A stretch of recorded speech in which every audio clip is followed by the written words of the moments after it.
नमस्कार। विद्या भारती की online classes में आप सबका हार्दिक स्वागत है। कक्षा 8 के लोकतंत्र के पहले पाठ का शेष प्रकरण आज हम पढ़ेंगे। पूर्व के प्रकरण में हमने संविधान की आवश्यकता किसी भी देश को क्यों होती है उसका अध्ययन किया था।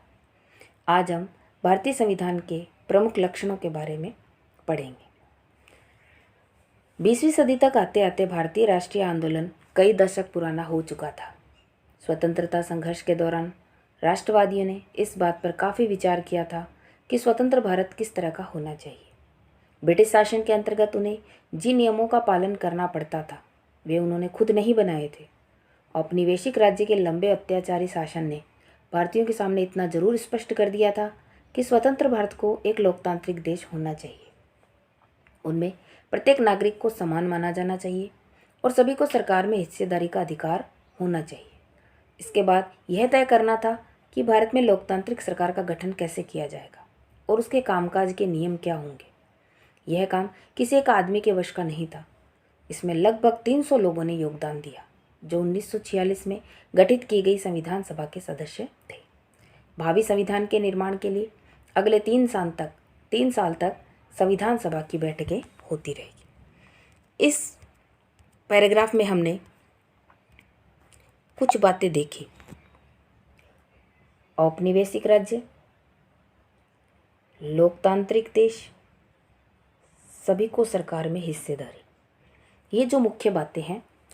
औपनिवेशिक सरकार क्या होती है या औपनिवेशिक राज्य क्या होता है। भारत जब अंग्रेजों का गुलाम था उस समय भारत अंग्रेजों का एक उपनिवेश था। कहने का तात्पर्य यह है किसी बाहरी शक्तियों के द्वारा या देश के द्वारा किसी देश को राजनीतिक, सामाजिक आदि के आधार पर जब अपने अधीन कर लिया जाता है तो गुलाम देश है वो उस देश का उपनिवेश बन जाता है। लेकिन अंग्रेजों ने लगभग विश्व के बहुत से देशों को अपने अधीन कर रखा था। लेकिन वहाँ के अधीनता में और हमारे देश के अधीनता में काफ़ी अंतर था। अंग्रेजों ने जहाँ जहाँ अपने गुलाम या उपनिवेश स्थापित कर रखे थे वहाँ आधिपत्य तो अंग्रेजों का ही था, लेकिन सरकारें उन देशों की ही चलती थी। जबकि हमारे यहाँ इसके विपरीत था। हमारे यहाँ अधीनता भी अंग्रेजों की थी, नियम भी अंग्रेजों के ही चलते थे। हमारे देश की इसमें कोई हिस्सेदारी नहीं थी। जबकि उपनिवेश होना वो चाहिए जहाँ हम अधीन तो किसी देश के हो सकते हैं, गुलामी किसी देश की कर सकते हैं, लेकिन सरकार शासन व्यवस्था है वो उस देश के माध्यम से और उस देश के नागरिकों के माध्यम से ही चलाई जानी चाहिए। और इसके लिए भारतीयों ने काफ़ी लंबे समय तक अंग्रेज़ों से इस बात के लिए संघर्ष भी किया था कि भारत को उपनिवेशिक राज्य का दर्जा उन्हें देना चाहिए। उसके बाद लोकतांत्रिक सरकार, जैसा कि हमने पहले भी पढ़ लिया था और लगातार हम इस पाठ में इस बात की चर्चा कर रहे हैं, जनता का जनता के द्वारा जनता के लिए शासन। तो इस प्रकार के शासन की व्यवस्था किस प्रकार होनी चाहिए, कौन व्यक्ति अपनी सरकार का गठन करेगा, किस पद्धति से करेगा आदि का विचार अब भारतीयों के दिमाग में आने लगा था। कब? जब संविधान सभा के गठन की मांग की गई थी तब उन लोगों ने इसके बारे में सोचा कि भारत का संविधान किस प्रकार बनेगा, किन लोगों के माध्यम से बनेगा, आगामी जब सरकार बनेगी तो वो किस प्रकार से शासन करेगी आदि का विचार इस माध्यम से किया गया। संविधान सभा के इन सदस्यों के सामने एक बड़ी जिम्मेदारी थी। हमारे देश में कई समुदाय थे, उनकी न तो भाषा एक थी, न धर्म था, न ही एक जैसी संस्कृति थी। वैसे भी जब संविधान लिखा जा रहा था उस समय हमारा देश भारी उथल पुथल से गुजर रहा था। भारत और पाकिस्तान का बंटवारा लगभग तय हो चुका था। कुछ रियासतें तय नहीं कर पा रही थी कि उनका भविष्य क्या होगा, वे किधर जाएंगी। जनता की सामाजिक आर्थिक स्थिति भयानक थी। संविधान सभा के सदस्यों के सामने ये सारे मुद्दे थे, लेकिन उन्होंने अपने इस ऐतिहासिक दायित्व को बहादुरी से पूरा किया और देश को एक ऐसा कल्पनातीत दस्तावेज दिया जिसमें राष्ट्रीय एकता को बनाए रखते हुए विविधता के प्रति गहरा सम्मान दिखाई दिया।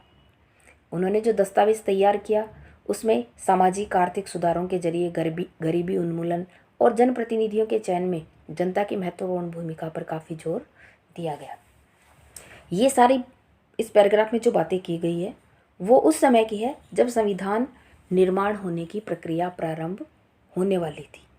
क्योंकि भारत विविधताओं वाला देश है, विभिन्न धर्म जाति के लोग यहाँ रहते हैं, तो संविधान बनने से पूर्व इन बातों का ध्यान रखना बहुत आवश्यक था कि विभिन्न सांप्रदायिक इन समुदायों के मध्य किस प्रकार एकता स्थापित की जा सकेगी, सभी अपने अपने धर्मों का किस रूप से पालन कर पाएंगे, इन सब का जिक्र संविधान में करना था।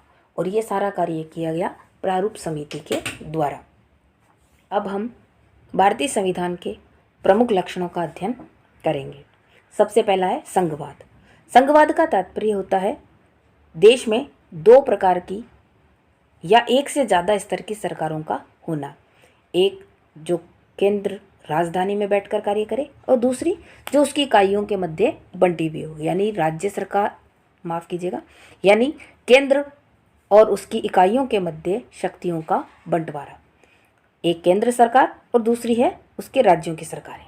ये है दो प्रकार की सरकारें या ज़्यादा स्तर की सरकारें होना, उसे संघवाद कहा जाता है। हमारे देश में राज्य स्तर पर भी सरकारें हैं और केंद्र स्तर पर भी। केंद्र में प्रधानमंत्री और उसकी मंत्रिपरिषद कार्य करती है और राज्यों में मुख्यमंत्री और उसकी मंत्रिपरिषद कार्य करती है। और पंचायती राज व्यवस्था है वो राज्य शासन का तीसरा स्तर है, जिसका अध्ययन हम कक्षा 6 में भी कर चुके हैं और 7वीं क्लास में भी उसके बारे में पढ़ेंगे। भारत में इतने सारे समुदायों की उपस्थिति का सीधा मतलब ये था कि यहाँ शासन की एक ऐसी व्यवस्था विकसित करनी होगी जिसमें राजधानी दिल्ली में बैठे मुट्ठी भर लोग ही पूरे देश के फैसले न ले। इसलिए प्रांतीय स्तर पर भी सरकार की व्यवस्था की गई ताकि इलाकों के हिसाब से अलग अलग फैसले लिए जा सके। भारत के सभी राज्यों को कुछ मुद्दों पर फैसले लेने का स्वायत्त अधिकार दिया गया। राष्ट्रीय महत्व के सवालों पर सभी राज्यों को केंद्र सरकार द्वारा बनाए गए कानूनों को मानना पड़ेगा। इसका तात्पर्य ये हो गया कि सूचियों के माध्यम से शक्तियों का विभाजन करना। कार्य क्षेत्र की स्पष्टता के लिए संविधान में कुछ सूचियां दी गई हैं जिनमें बताया गया है कि कौन से स्तर की सरकार किन मुद्दों पर कानून बना सकती है। इसके साथ संविधान यह भी तय करता है कि प्रत्येक स्तर की सरकार अपने कार्यों के लिए पैसे का इंतजाम कहाँ से कर सकती है। संघवाद के अंतर्गत राज्य केवल केंद्रीय सरकार के प्रतिनिधि नहीं होते, उन्हें भी संविधान से भी अपनी ताकत और अधिकार मिलते हैं। यानी देश के लिए संविधान तो एक ही होता है, केंद्र सरकार भी अपने अधिकार संविधान से प्राप्त करती है और राज्य सरकारें भी अपने अधिकार संविधान से प्राप्त करती हैं। भारत के सभी लोग इन सभी स्तरों की सरकारों द्वारा बनाए गए कानूनों और नीतियों के अंतर्गत आते हैं। एक बात मैं आपको और बता दूं कि जहां संघात्मक व्यवस्था अपनाई जाती है, लगभग संघात्मक सरकार की ये मुख्य विशेषता है कि वहाँ संविधान दोहरा पाया जाता है। दोहरा पाया जाने का तात्पर्य ये हो गया कि अगर हमने शक्तियों को केंद्र और राज्यों के मध्य बांटा है तो उनके संविधान भी अलग अलग होंगे। लेकिन भारत इसके विपरीत है, संघात्मक व्यवस्था होते हुए भी यहाँ संविधान है वो राज्य सरकार के लिए भी एक ही है और केंद्र सरकार के लिए भी एक ही है। इसके पश्चात है संसदीय शासन पद्धति।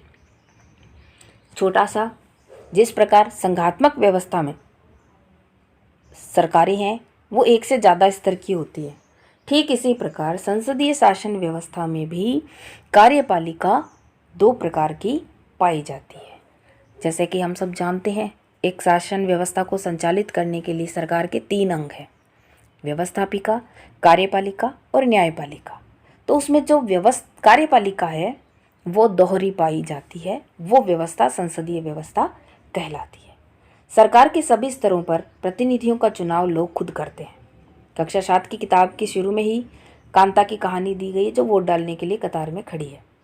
भारत का संविधान अपने सभी वयस्क नागरिकों को, वयस्क का तात्पर्य यहाँ है 18 वर्ष और उससे ऊपर के सभी व्यक्ति हैं वो वयस्क कहलाते हैं, को वोट डालने का अधिकार देता है। संविधान सभा के सदस्य जब संविधान की रचना कर रहे थे तो उन्हें लगा कि स्वतंत्रता संघर्ष ने भारतीय जनता को वयस्क मताधिकार का प्रयोग करने के योग्य बना दिया है। उन्हें विश्वास था कि इससे न केवल लोकतांत्रिक सोच और तौर तरीकों को प्रोत्साहन मिलेगा बल्कि जाति, वर्ग और औरत मर्द के फर्क पर आधारित ऊंच नीच की बेड़ियों को भी तोड़ा जा सकता है। सार्वभौमिक मताधिकार का मतलब है, अब देखिए प्रश्न उठता है, ध्यान रखेंगे सभी यहाँ और इस प्रश्न का याद भी करेंगे उत्तर। कि सार्वभौमिक वयस्क मताधिकार से क्या तात्पर्य है। तो उत्तर यहाँ शुरू होता है। इसका तात्पर्य अपने प्रतिनिधियों के चुनाव में देश के सभी लोगों की सीधी भूमिका होती है। इसके अलावा हर व्यक्ति खुद चुनाव भी लड़ सकता है, चाहे उसकी सामाजिक पृष्ठभूमि कैसी भी हो और क्यों न हो। ये प्रतिनिधि जनता के प्रति जवाबदेह होते हैं। लोकतांत्रिक कार्य पद्धति में प्रतिनिधित्व क्यों महत्वपूर्ण होता है, इसके बारे में हम इसी पुस्तक के आगे के पाठ में अध्ययन करेंगे। एक बार थोड़ा सा मैं और क्लियर कर दूं, कार्यपालिका संसदीय व्यवस्था क्या होती है, माफ़ कीजिएगा। तो संसदीय शासन पद्धति का तात्पर्य होता है कार्यपालिका व्यवस्थापिका के प्रति उत्तरदायी होती है। हम इसका 3 रूप में उत्तर दे सकते हैं। अगर आपसे प्रश्न पूछा जाए संसदीय शासन पद्धति क्या होती है, तो पहली लाइन में हम उत्तर दे सकते हैं कि कार्यपालिका व्यवस्थापिका के प्रति उत्तरदायी होती है। क्यों? क्योंकि व्यवस्थापिका में से ही कार्यपालिका का चयन किया जाता है। दूसरा, संसदीय शासन पद्धति में कार्यपालिका 2 प्रकार की पाई जाती है। पहली होती है नाम मात्र की, जिसे हम संवैधानिक कार्यपालिका भी कह सकते हैं, और दूसरी होती है वास्तविक। तो नाम मात्र या संवैधानिक कार्यपालिका का प्रधान होता है राष्ट्रपति, और वास्तविक कार्यपालिका का प्रधान होता है प्रधानमंत्री और उसकी मंत्रिपरिषद। तो बात समझ में आई। कार्यपालिका दोहरी पाई जाती है। कार्यपालिका व्यवस्थापिका के प्रति उत्तरदायी होती है। 2 ही कार्यपालिका के प्रधान पाए जाते हैं, एक संवैधानिक प्रधान होता है और एक वास्तविक प्रधान होता है। इसी व्यवस्था को संसदीय शासन पद्धति के नाम से जाना जाता है। शक्तियों का बंटवारा हमारे संविधान की तीसरी विशेषता। तो जैसे हम जानते हैं कि सरकार के 3 अंग हैं, विधायिका, कार्यपालिका और न्यायपालिका। देखिए, विधायिका को संसद भी कहते हैं, व्यवस्थापिका भी कहते हैं और विधायिका भी कहते हैं। तो इस बात पर आप ध्यान रखेंगे।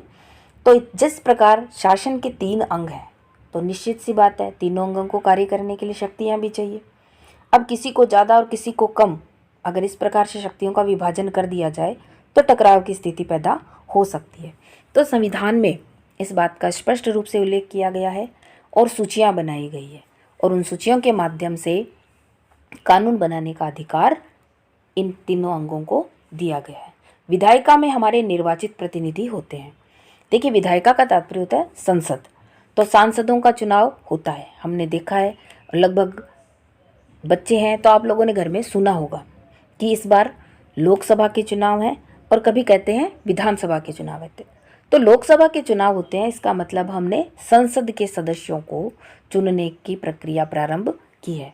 तो सभी भारत के राज्य हैं, वहाँ जनसंख्या के आधार पर लोकसभा की सीटें निर्धारित होती हैं और वहाँ से हम अपने अपने प्रतिनिधियों को चुन करके भेजते हैं। तो वो क्या करते हैं, वो संसद में जाकर कानून निर्माण का कार्य करते हैं।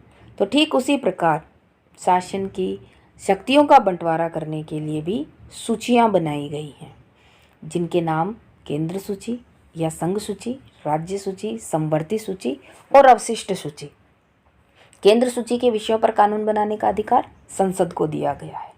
राज्य सूची के विषयों पर कानून बनाने का अधिकार राज्यों को दिया गया है, और समवर्ती सूची पर कानून बनाने का अधिकार केंद्र और राज्य दोनों को ही दिया जाता है।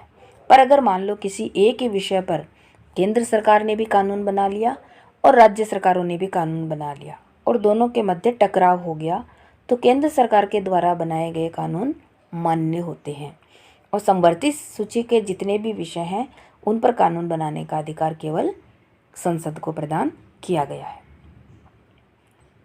आगे देखेंगे, सरकार की किसी भी शाखा द्वारा सत्ता के दुरुपयोग को रोकने के लिए प्रावधान किया गया है कि इन सभी अंगों की शक्तियां एक दूसरे से अलग होंगी। शक्तियों के इस बंटवारे के आधार पर प्रत्येक अंग दूसरे अंग पर अंकुश रखता है, और इस तरह तीनों अंगों के बीच सत्ता का संतुलन बना रहता है। इसके पश्चात चौथी विशेषता है या लक्षण है मौलिक अधिकार। मौलिक अधिकार का तात्पर्य हो गया मूल अधिकार, और मूल अधिकार प्रत्येक व्यक्ति को उसके सर्वांगीण विकास का तात्पर्य हो गया शारीरिक, मानसिक, बौद्धिक। तो पूर्ण रूप से जब प्रत्येक व्यक्ति को उसके विकास के अवसर प्रदान करने के लिए संविधान के द्वारा जो अधिकार दिए गए उन्हें मूल अधिकार कहते हैं। आगे देखेंगे, मौलिक अधिकारों वाला खंड भारतीय संविधान की अंतरात्मा कहा जाता है। तो प्रश्न पूछा जाता है कि संविधान की आत्मा किस भाग को कहा जाता है? तो मूल अधिकार वाले भाग को संविधान की आत्मा कहा जाता है। औपनिवेशिक शासन ने राष्ट्रवादियों के दिमाग में राज्य के प्रति संदेह का भाव पैदा कर दिया था। इसलिए राष्ट्रवादी चाहते थे कि स्वतंत्र भारत में राज्य की सत्ता के दुरुपयोग से बचने के लिए कुछ लिखित अधिकार होने चाहिए। लिहाजा मौलिक अधिकार देश के सभी नागरिकों को राज्य की सत्ता के मनमाने और निरंकुश इस्तेमाल से बचाते हैं। इस तरह संविधान राज्य और अन्य व्यक्तियों के समक्ष व्यक्तियों के अधिकारों की रक्षा करता है। विभिन्न अल्पसंख्यक समुदाय भी चाहते थे कि संविधान में ऐसे अधिकार भी को शामिल किया जाए जो उनके समूह की रक्षा कर सके। फलस्वरूप बहुसंख्यकों से अल्पसंख्यकों के अधिकारों की रक्षा का आश्वासन भी संविधान में दिया गया है। इन मौलिक अधिकारों के बारे में डॉक्टर अंबेडकर ने कहा था कि इसका दोहरा उद्देश्य है। पहला, हर एक नागरिक ऐसी स्थिति में हो कि वह उन अधिकारों के लिए दावेदारी कर सके, और दूसरा, ये अधिकार हर उस सत्ता और संस्था के लिए बाध्यकारी हो जिसे कानून बनाने का अधिकार दिया गया है। मौलिक अधिकारों के अलावा हमारे संविधान के एक खंड में नीति निर्देशक तत्वों का भी वर्णन किया गया है। संविधान सभा के सदस्यों ने यह खंड इसलिए जोड़ा था ताकि और ज़्यादा सामाजिक और आर्थिक सुधार लाए जा सके, और नीति निर्देशक तत्व सरकारों को निर्देशित करते हैं, एक पथ प्रदर्शक का कार्य करते हैं। स्वतंत्र भारतीय जनता गरीबी दूर करने वाले कानून और नीतियां बनाते हुए उन सिद्धांतों को मार्गदर्शक के रूप में हमेशा अपने सामने रखती है। देखिए, इस बॉक्स में जो संविधान के द्वारा भारतीय नागरिकों को 6 मूल अधिकार प्रदान किए गए हैं उनका वर्णन किया गया है। मैं छोटे से सारगर्भित रूप में आपको इसके बारे में बता देती हूँ। समानता का अधिकार से तात्पर्य होता है भारत के सभी नागरिकों के मध्य समानता स्थापित करना। किसी के साथ भी किसी भी प्रकार का धर्म, जाति, लिंग आदि के आधार पर भेदभाव नहीं किया जा सके। सभी को सभी सार्वजनिक स्थानों पर आने जाने की खुली छूट हो। रोजगार के मामले में राज्य सरकारों के द्वारा किसी भी प्रकार का कोई भेदभाव नहीं किया जाए। सबको रोजगार के समान अवसर उपलब्ध हो। छुआछूत आदि का अंत हो। उपाधियों का अंत किया गया। स्वतंत्रता के अधिकार में घूमने फिरने की, सभा संगठन बनाने की, काम करने की आदि की स्वतंत्रता दी गई। शोषण के अधिकार में 14 साल से कम उम्र के जो बच्चे हैं उनको जोखिमों के कार्य में नहीं लगाना, मानव व्यापार नहीं करना, बेगार प्रथा आदि का अंत किया गया। धार्मिक स्वतंत्रता का अधिकार में सभी नागरिकों को अपने धर्म को मानने का, प्रचार प्रसार करने का अधिकार दिया गया। सांस्कृतिक और शैक्षणिक अधिकार के अंतर्गत शिक्षा संबंधी आता है। इसमें धार्मिक और भाषाई सभी अल्पसंख्यक समुदाय अपनी संस्कृति की रक्षा और विकास के लिए अपने अपने शैक्षिक संस्थान खोल सकता है। और छठा जो अधिकार है वो इसका मुख्य अधिकार है कि ऊपर जो 5 अधिकार आपको प्रदान किए गए, अगर उनमें किसी भी प्रकार का कोई हनन या शोषण होता है तो आप कानून का साथ ले सकते हैं। इसके पश्चात धर्मनिरपेक्षता। तो नाम से ही पता चल रहा है कि भारत क्या है, बहुसंख्यक समुदाय वाला देश है। यहाँ विभिन्न जाति समुदाय के लोग रहते हैं, धर्म को मानने वाले लोग रहते हैं। तो ऐसे में जब संविधान का निर्माण किया गया तो संविधान निर्माताओं के मन में ये बात आई कि विभिन्न धर्म समुदाय के लोग रहते हैं तो उनमें किसी प्रकार की टकराव की स्थिति न हो और उनकी एकता बनी रहे। इसलिए भारत को धर्मनिरपेक्ष राज्य घोषित किया गया, और धर्म की जगह यहाँ संविधान में पंथ निरपेक्ष राज्य का वर्णन मिलता है। यानी देश का कोई आधिकारिक धर्म नहीं होगा, वह सभी धर्मों को समान रूप से मानेगा, सभी को समान विकास के अवसर प्रदान कराएगा और किसी भी एक धर्म को मान करके अन्य धर्मों के साथ भेदभाव की स्थिति उत्पन्न नहीं करेगा। वो धर्मनिरपेक्ष या पंथ निरपेक्ष राज्य होता है। धर्मनिरपेक्ष राज्य वह होता है जिसमें राज्य अधिकृत रूप से किसी भी धर्म को राजकीय धर्म के रूप में बढ़ावा नहीं देता। और आगे विस्तार से अगली कक्षाओं में हम इसके बारे में पढ़ेंगे।